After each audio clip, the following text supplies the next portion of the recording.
1, 2, test. All good? Okay.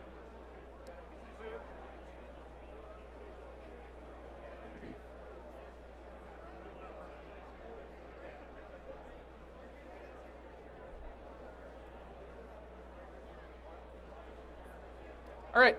Welcome everyone to the Red Hat booth here at JavaOne 2015. We're going to be talking about standardized extension building in Java EE with CDI and JCA. I'm Jason Porter. I'm a senior software engineer here at Red Hat. I've worked on Seam 3, Apache Delta Spike, JBoss Forge, Archelion, and a few other projects. Currently working on the developers.redhat.com website, where you can go to find all of the resources about building Java EE on JBoss EAP, or on Red Hat Enterprise Linux, or any of the other products that we have. I'd like to start off today by introducing you to John. John is a typical enterprise developer, nothing all that special. He works, as you can see, in a cubicle farm, just like most of enterprise developers. And he does Java EE on his day-to-day work, just like everyone else. Now, John's been asked to do something a little bit different in this latest sprint. He's got some new work that's been handed down to him, and he's going to be working on processing the newest delivered inventory from the inventory system that comes down every night.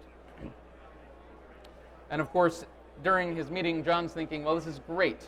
Java EE doesn't interface with any of our inventory technologies, so how am I going to do this, and how much time is this sprint, and whether or not I'm going to have enough time to research, develop, test, all of that kind of stuff.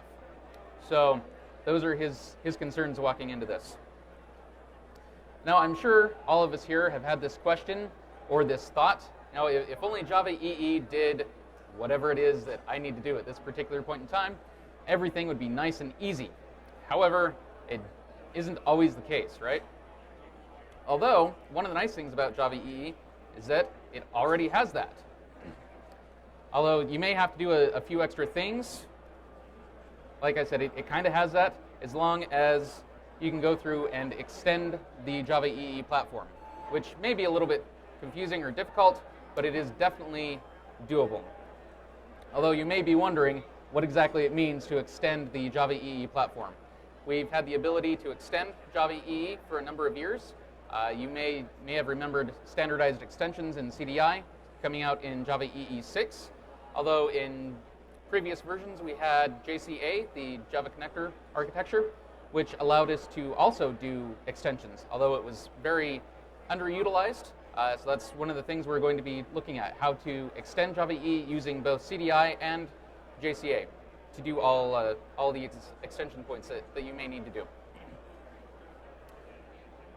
So the Java Connection architecture, or Java Connector architecture, has a number of things that allow you to extend the platform and to do things as inbound messaging, outbound messaging, transactions, security, lifecycle management, all of that kind of stuff.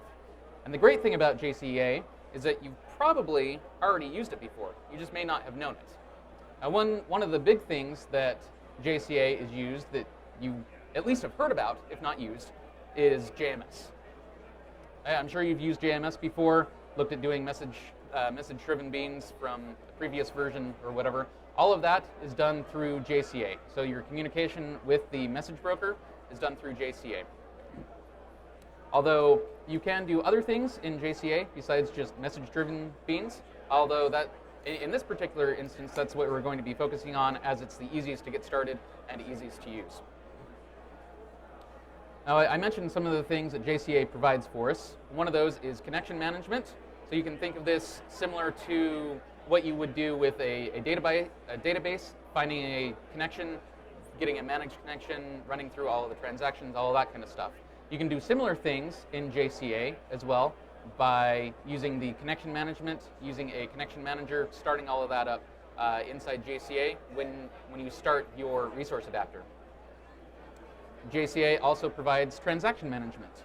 Now you can do both local transactions and also XA transactions. So if you need to propagate a transaction from the third-party service that you're invoking or that you're integrating with. You can do that. You can extend transactions either way using all of the typical transaction mechanisms that you're used to with JTS and JTA as well. It supports all of those kinds of things.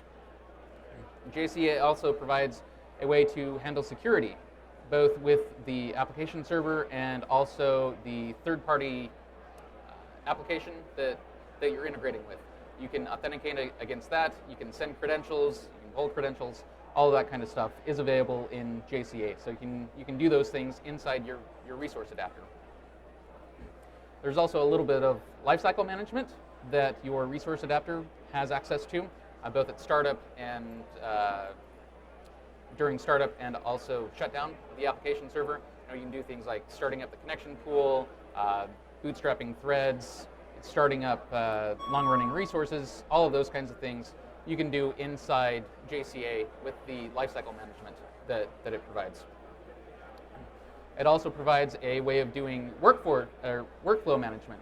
So you can start a unit of work that you do not need to start your own threads. You don't have to manage threads inside the application server. You can borrow a thread from the thread pool of the application server, and basically you just say, this is a unit of work, and I'm going to send that off, and then you go and do that, you handle that work, come back when you're all done. And I don't have to worry about starting the thread, terminating the thread, keeping tabs on where it's at, where it's stuck. The application server handles all of that for you. The other thing that JCA does for us is it gives us a way of doing messages, both inbound and outbound messaging. So the application that you're integrating with can start communication with your resource adapter, or you can start communication with the application from inside the application server. You can go both ways. All of these are things that you can do with JCA. It makes integrating with third-party things, low-level things, actually very easy. Especially if you end up doing message-driven, which it doesn't slow down. It speeds up the time to deliver and also simplifies all of the code that you have to write. If you end up doing outbound communication, it's also fairly simple, although not as easy as inbound and message-driven, but it is fairly easy.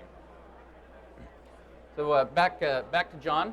He had this idea that the inventory system, every night they go through and they scan the inventory on their handhelds, and then what he was thinking of doing was taking the data dump that they do, deploying that out to a network file share as like a CSV or another flat file format that he can read, and then he's going to listen to the file system. Of course, this is using Java 7, Java 8, so we have those abilities to actually listen to the file system with Java. We can set up file watches and watch for those incoming things, and then we'd receive a message just like you would in JMS. You'd receive a message, go through, process it, and all of that great stuff. There are a few hurdles that he's going to look into and have to figure out, but all in all, it's definitely something that he should be able to do and do fairly easily. At least that's what he's hoping. Now we get to the fun part, right? Where we actually show the code, show things running, all of that kind of stuff. So hopefully the demo gods are with me, and we'll see how everything plays out. Yep. Well, this will be interesting. Let's switch over to mirrored. Are we going to mirror? Come here.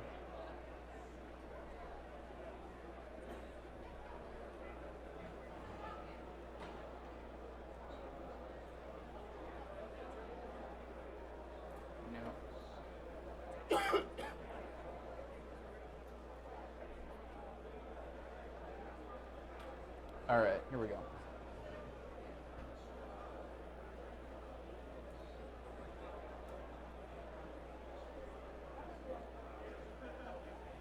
You see that okay? Do I need to increase font or anything? Are we good? Okay. All right, so this is the, actually, let's go over here real quick. So this code is taken from GitHub. You can check it out at the Robert Panzer file system watch connector. So this is a RAR that you'd end up building in your application. Well, you use this, build it, include the RAR inside your WAR or your EAR, start it up just like you would another JMS integration that you're using that's not part of your application server. So you can go take a look at the code, download it, build it, run all the tests. So that's where I'm taking the code from. So we're going to start off. The first thing that, of course, you'll need to do, font size. Okay.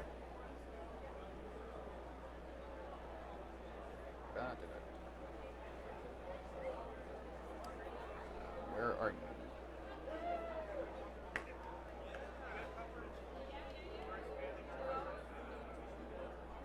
Wow. IntelliJ is not working for me here. No. Sweet. Better? Okay. All right. So the first thing you're going to need to do when creating a new resource adapter is, of course, implement the resource adapter from the JCA package. Now, there's not a whole lot, a few things, but it's not too bad. And there are a number of methods that you'll need to do. The first one that we're going to be covering is the endpoint activation. And this goes into the lifecycle management that JCA provides for you.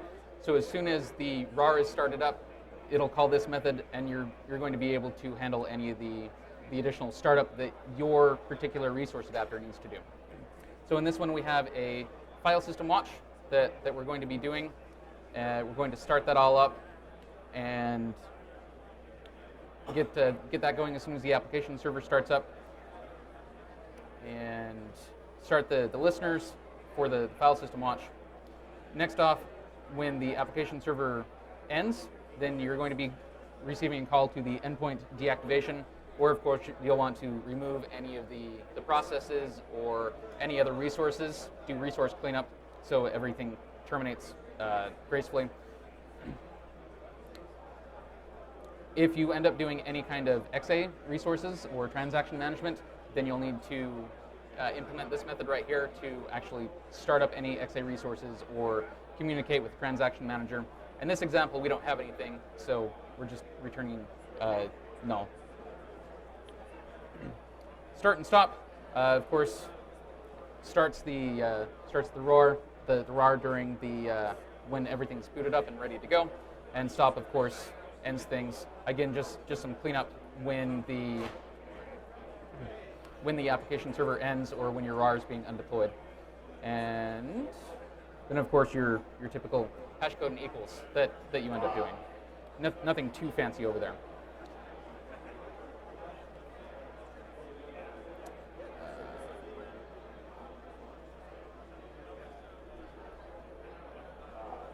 Now, the activation spec, since we're doing inbound communication, is something that you'll need to do.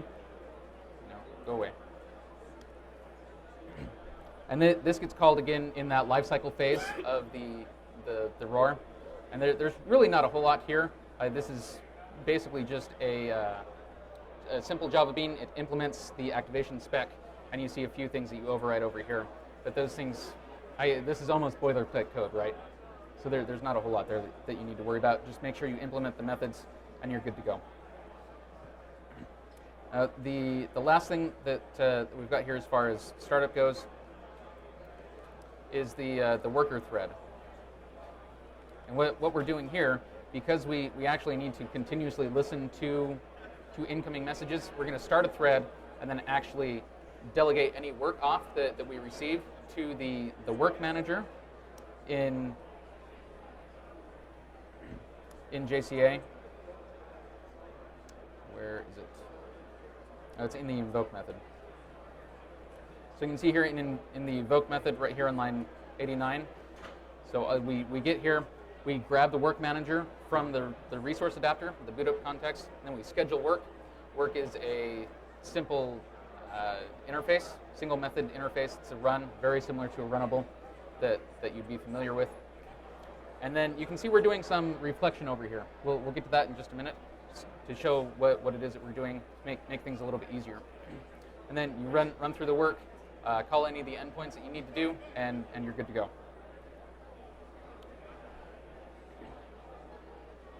So the FSWatcher right here is a simple interface. Now this is something that was added in Java Connection Architecture 6, where you can have instead of having a typical interface like you normally would with all of the extra methods that you need to implement, you can use an empty interface to kind of demarcate a message-driven bean. You can do that.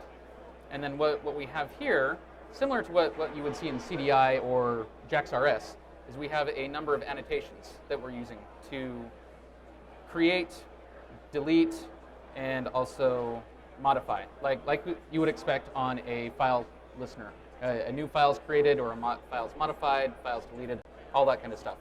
So what we're going to be doing is we have this annotation that we've got, and then we're going to use that. So here's a test where this is actually the message-driven bean that you would end up writing in your application. So you have your typical message-driven annotation that you would normally see right there. We have the activation property, the directory that we're going to be watching, and the property value. And then this is where all of that reflection ends up happening. So you can see the annotations that we just showed, the create, the delete. We don't have a modify in this one, but we have create and delete, where we're looking for text files, PDF files. Those are the kinds of files that we particularly care about in this example. So we're going to add that annotation, and then the message-driven bean is going to pick that up and add that to that list of watchers and notifications that need to be notified once a new file is picked up from the file system. And then in this particular example, we're actually going to fire off a CDI event right here. This is a message-driven bean, so you have all of the capabilities that you're used to inside a typical JMS MDB. So you have access to JIND, EJBs, CDI, all of that kind of stuff. This programming model should be familiar if you've done MDBs before. And then, of course, we have the test. So we'll get to that. Are there questions that people have so far about the code? I know there's not a whole lot there, but are there questions that anyone has? All of this that I'm showing, so the question is if this is part of Java EE, right? Yes. So this is the JCA, the Java Connector Architecture. It's all part of Java EE. It's been here since, at least Java EE 5, 1.4, I think. It's been around for a long time, but it hasn't been utilized a whole lot. That's one of the things that we're doing, kind of showing you how to extend the platform using what's already available to you. Any other questions from anyone? Yeah.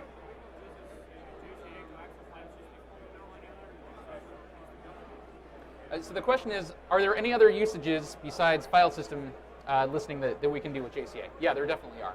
So if you want to connect to, say, SAP, or you can connect to Twitter, you could create an SSH client, or not client, but server. So you could actually SSH into your application and run commands as well.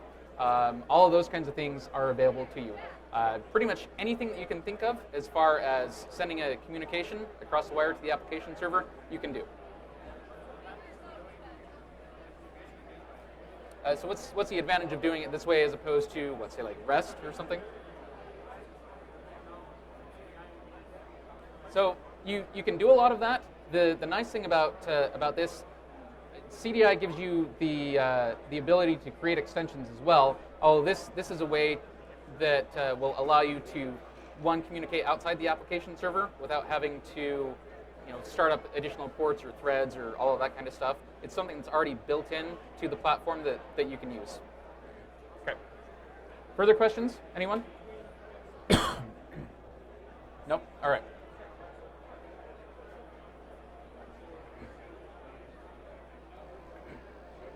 Okay, so we've, wrong one. Where are we? I lost my window. Great. Oh, it's on the other thing. Okay, so let's go back here, go back to the presentation. And if everything's good, we should have presentation. Excellent.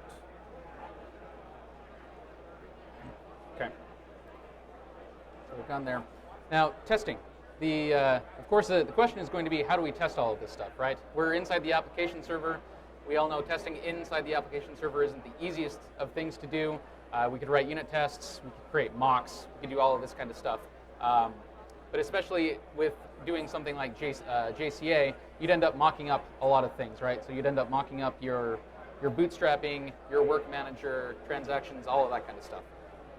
Which, for me personally anyway, is not something I want to be doing, right? I don't want to be in the business of recreating my application server just for testing. So what we have for you is Archillion, which allows you to test inside containers. Are people familiar with Archillion here? Heard about it before? A couple of people? Okay. Now, like I said, Archillion makes it so that you can test inside containers. And of course, I do have a shameless plug. I'm co-authoring a book about Archillion. So if you're interested in what you hear, I know it's brief here about Archillion, but if you're interested, you can go grab this from Manning. It's in MEEP right now. Go take a look. So Archillion, it eases pain. It doesn't completely make it go away, but it eases pain when you're testing inside of an application server, because all of your tests will be run within the application server. It actually starts up the application server, runs the tests inside the application server, so you get all of the functionality that you would normally. Things like EJBs you can invoke, you can do CDI invocations, you can run JCA adapters, do MDBs, all of that kind of stuff that you're used to doing, you can run inside of your tests as well using Archillion. So we'll take a look at the tests, and then we'll go back to mirrored mode.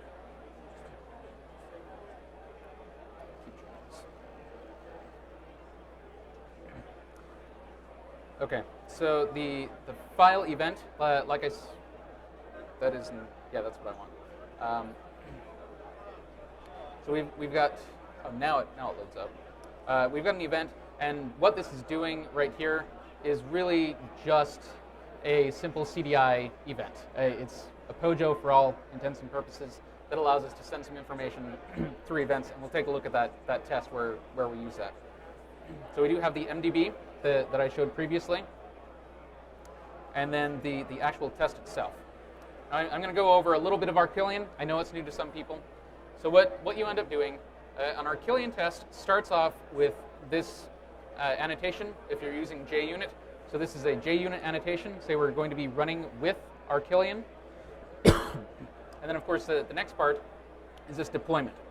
Now, this deployment part is very important, because what we do with this deployment, I know there looks like a lot of code here, but we create what we call a micro deployment.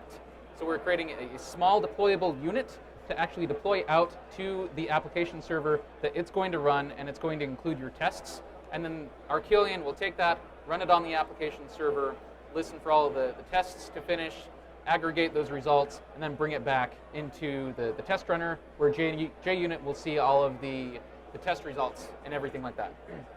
So what we're doing here, we're going to create our jar, which will end up becoming part of the RAR. So this will include all the main classes that we have over here for the RAR. We're going to add that jar that we just created to the RAR file as a library. We're going to create an EJB file, because we have to deploy our RAR inside of an ear. So we create the EJB jar, which includes the testing things that we've got over here, so our event, and then also the MDB as well. Any manifests that we need.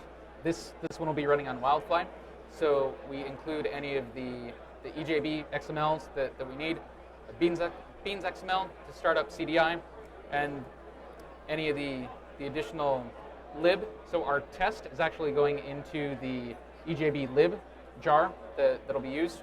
And then finally, we end up creating our ear. And then we return that. We include all of the modules. We return that.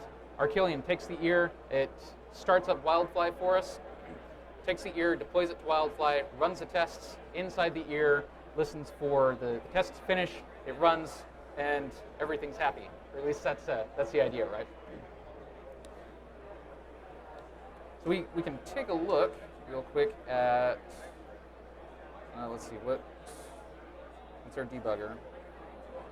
Nope. And now you can tell I don't use any of the hotkeys in IntelliJ very often. Nope. Nope. There we go. So we can run our tests. We'll run our tests again just to make sure everything's working. So right now we're waiting, we're building, compiling, testing. Now we're at the point where our killing is going. It's talking to the server, and we're running all the tests right here that you can see. All the tests passed, and everything's green. We're good to go. So the tests really aren't that complicated. What we're doing here, we're creating a cyclic barrier so that we can test things because we're working in an asynchronous manner. So we don't really want to do things like thread sleep or whatnot, but we're going to set the cyclic barrier so that we wait until the barrier is called, and then things come back as quickly as possible instead of sitting there and waiting for things to come back. So we're going to start that in the before part of the test, like you would normally in a JUnit test. And then we have a number of tests here that are actually run sequentially because we actually care about the way things happen. So we go and create a new temp file, and then assert that we can actually create the file. We wait a set timeout or until the barrier is called. If the timeout happens, then we actually failed. And we go through, make sure that we've got the file name correct, and then that we're also in the correct mode for the file that we just ended up creating. As a text file, we've got also a PDF, and then also going through and deleting the text file. Like the only thing we're not testing in this particular instance is a modification, but it would end up being the same thing. You create the file, save stuff to the file, write to it, whatever. So this is that CDI event that I was talking about. So this is that payload type for the CDI event, and then all we're doing here is that we want to make sure that in the test. So if we open back up the event, this gets fired off. We're here, and then in the MDB, we fire off the new event. So we actually inject the event via CDI, create a new event so we can fire it off with CDI, and then we listen for it to make sure that we've got the correct mode that we're expecting in the test, and then also the correct file from the test as well. And this is all run, again, inside the container. It's running inside Wildfly. You can actually go through and see the tests run. You can also debug. So we can take a look here. Now I have Wildfly started up in a separate process actually.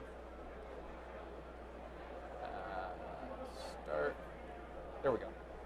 So I've got Wildfly started up in a separate process so that we can actually start the server in debug mode, connect to it, and run the tests. So I'm going to kick the tests back off again in debug mode, and we should. So you can see it. You can actually debug your tests on the server. We're going to start our test in debug, and we should be hitting this one right here where we attempt to create a test file. So we're running through that process again, hitting the server, making sure everything's up and running. You can see the server's going, and we start running our tests. We're actually debugging in the server right now. All of the tests, the code, the MDB, all this is running inside Wildfly. If you're curious, so I've got Wildfly running over here. Again in a separate process, so that we can actually debug into the test. So you can see that all your typical things. You've got things like file, our path all works, and all of that. So we can debug the tests with Archelion as long as you're running the container in debug mode. So you can debug the tests. You can see what's actually happening inside your application server and all that goodness as far as testing and trying to get that feedback cycle back for testing. And then, like we would expect, all of our tests are green. We're good to go. Questions so far? I know Archelion was quick. I know there are some other sessions later on in the week about Archelion if you're interested. I'm not doing them, but some of my other associates are talking about Archelion. So are there any questions thus far about what I've shown as far as testing? Yeah.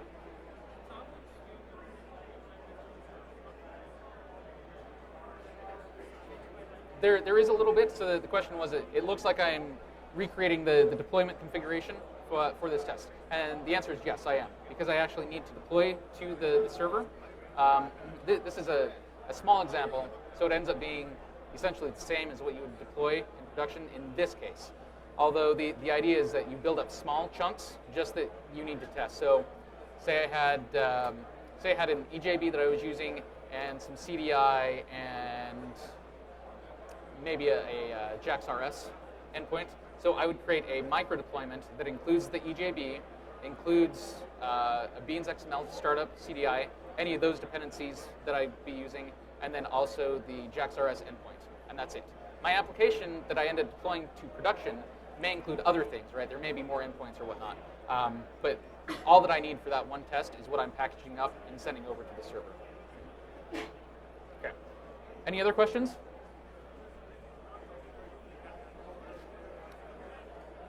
This is more of an integration test. You could use it for unit tests, although because you're actually going to be hitting the server, you won't be getting that instant feedback that you normally would with unit tests. So Arquelian's more geared towards functional testing or integration testing, but you could use unit testing. It just don't be surprised if it's not all that quick, right? Okay. Further questions from anyone? Nope. All right. Let's go back. Go back to the presentation.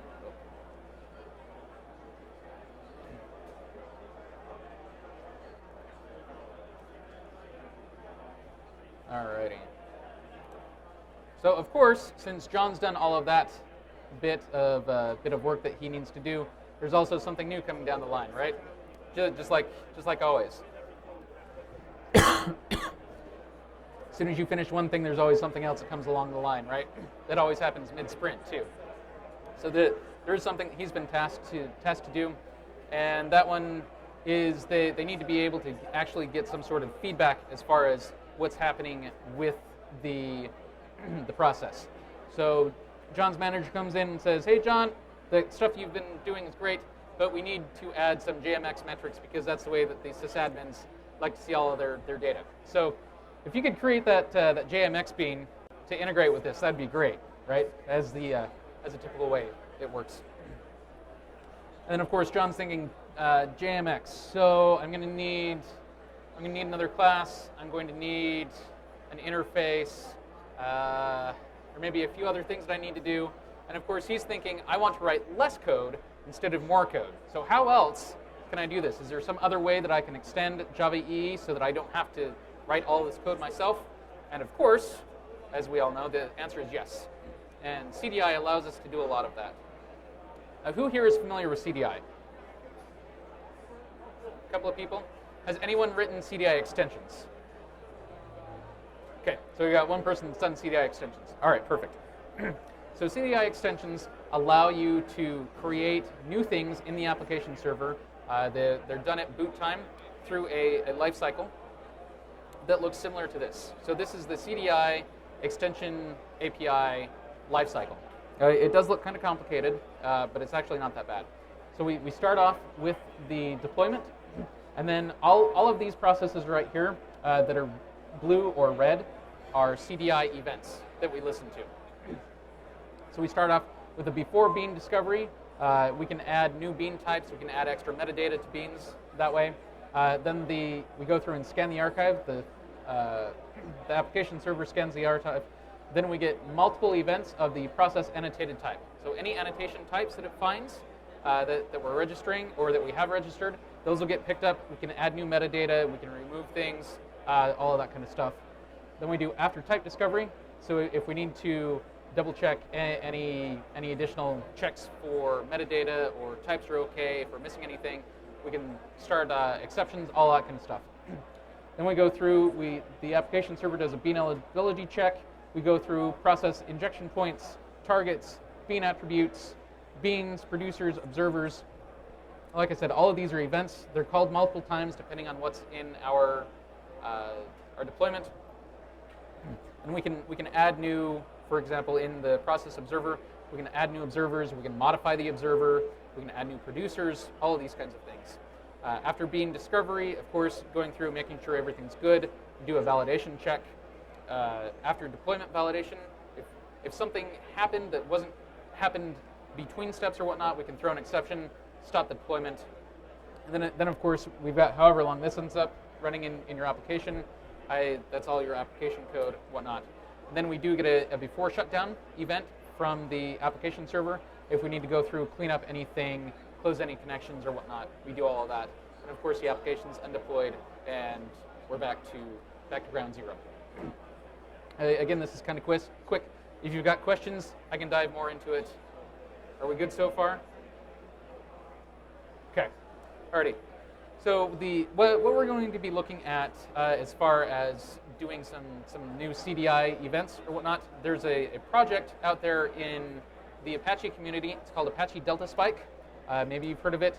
It is a set of CDI extension points that are completely portable. We test against JBoss, Wildfly, WebSphere, WebLogic, Tommy, what else?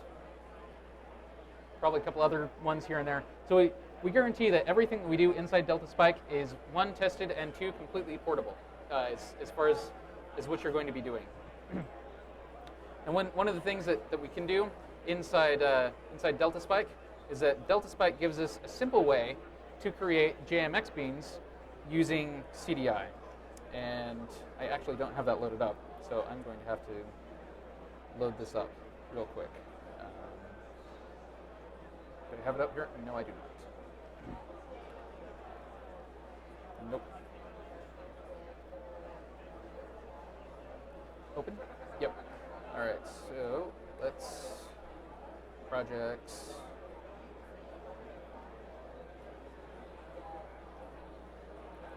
We're actually going to go in and look at the Delta Spike project itself.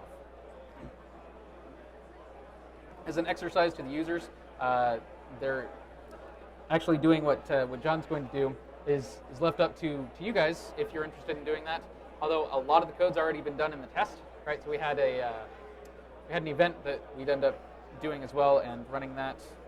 And where? Okay. At some point in time, my monitor will kick on and we'll find what we're looking for. There we go.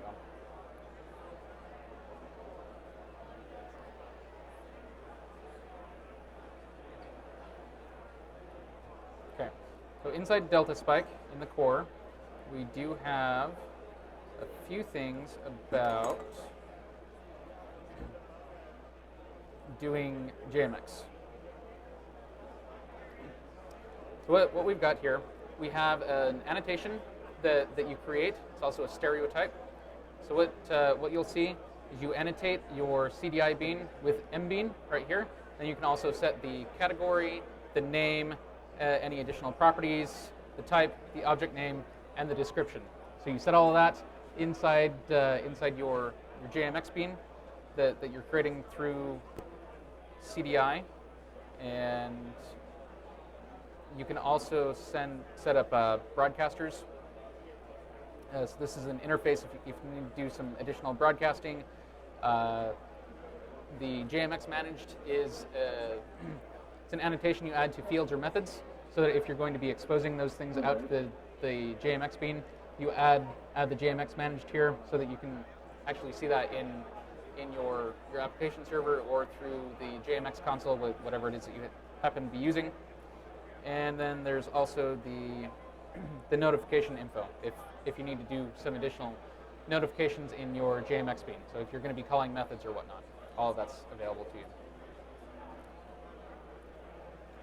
Now the tests, which are what we care about in this particular instance to see what they look like.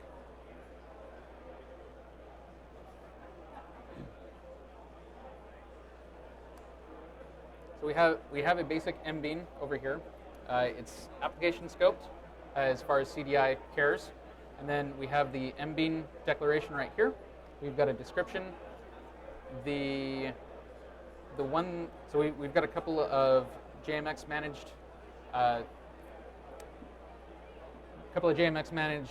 properties that we can use. So we've got the counter and then also multiply, so that you could actually run this in the JMX console, run multiply, see how far the counter's got, It's really simple, easy to use. You can see we do have injection here. This is CDI. So in John's example, he's going to create something like this and actually inject, or sorry, not inject. He's going to listen to that CDI event that's going to be propagated, and then he'll be able to show the file that was created, how many lines were processed, all of that kind of stuff. And it's all going to be there. It's only one class that you end up doing to create your MBean, unlike the two classes that you would typically have to do with the interface and the implementation. So you're good on that route. Again, I'm just showing you an idea on how you can do this. If you're interested, take the code, take a look at Delta Spike, do it yourself. That's how you would end up doing all of that. We'll go back to the presentation real quick.